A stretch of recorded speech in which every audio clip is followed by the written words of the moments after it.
Okay, so now we'll just take a look at some of the properties of matrix multiplication. We've looked at how to actually perform it, but what are some properties that we can observe? Well, the first one, we've already unpacked this one in fairly thorough fashion, right? If you multiply any matrix A on either side by the identity, you just get the identity back, right? What about the second statement? This one says, really the way you should interpret this is, well, if you multiply any matrix A on the left or the right by the zero matrix, then you get, as a result, the zero matrix again. And so, well, what are the dimensions, right? It'll depend. Now, you have to be careful. If you're multiplying the matrix A on the left by the zero matrix, there's lots of different zero matrices, but you just have to make sure you're multiplying by a zero matrix that has the appropriate number of columns. In particular, it had better have the same number of columns that A has rows. And similarly, over on this case here, if you're multiplying A by the zero matrix on the right, well, then you'd better make sure that the zero matrix has the right number of rows. In particular, it better have the same number of rows as A has columns. That's just so that the dimension diagram will make sense. But no matter what, no matter which case you're doing, if you're multiplying the matrix A on the left or the right by the zero matrix, the result is going to be another zero matrix. But what are its dimensions? Well, that's going to depend. It's going to depend on the dimensions of A, and it's also going to depend on the dimensions of the zero matrix that you multiplied it by.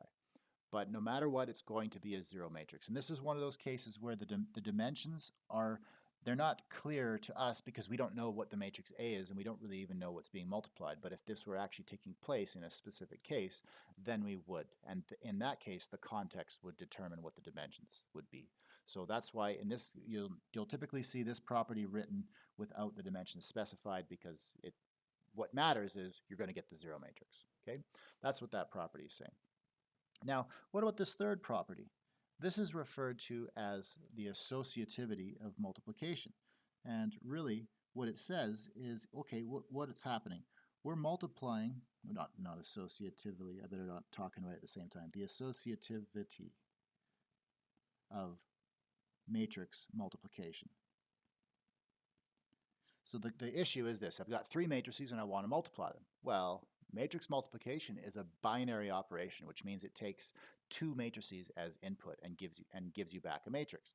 It's not designed to take in three matrices. So if you're going to multiply three matrices, you better pick two to multiply first, and then you can multiply the result by the third matrix. So this property says that if you have the matrix A, B, and C, and you want to multiply them in that order, starting with A, then B, then C, well, it turns out it doesn't matter. You can, and here's what I mean by that. You have to choose which two to multiply first. So on the left-hand side of the equation, you can see that the brackets indicate that the B and the C are multiplied first, and then the result is multiplied by A. That effect is probably a bit annoying. So if you take B and C and you multiply them first, and then whatever the result is, you multiply it by A on the left, well, then that's going to give you some result.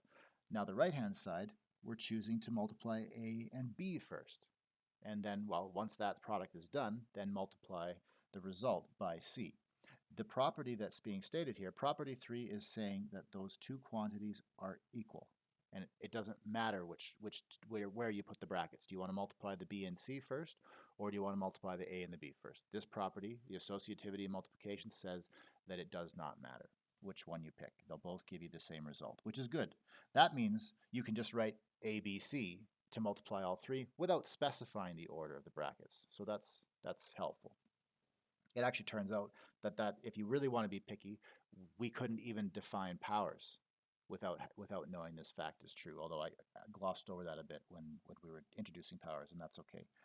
Okay, the next two properties, these are both they come together, but this is called the distributive property. Or if you want to be complete, it says that matrix multiplication distributes over matrix addition, and it turns out it doesn't matter which side. So if you've got a sum of two matrices, B and C here, and it's multiplied on the left by some other matrix A, it turns out you could just multiply B and C, both of them by A separately. Wait, there's a mistake there, isn't there? That should be an A here. This should say AB plus AC. So let me fix that. Okay, so if you have two matrices B and C and you want to add them together and then multiply the result by A, it turns out, just like when you FOIL things out in the ordinary real number world, we're just saying you can do that in the matrix world as well, but just be careful, pay attention to order. So if the A is being multiplied into the brackets on the left, then A had better show up as the factor on the left in both of these products. But this next property says if you want to multiply something from the other direction, it can distribute that way as well. So here you've got a sum of two matrices, A and B. They're being added together.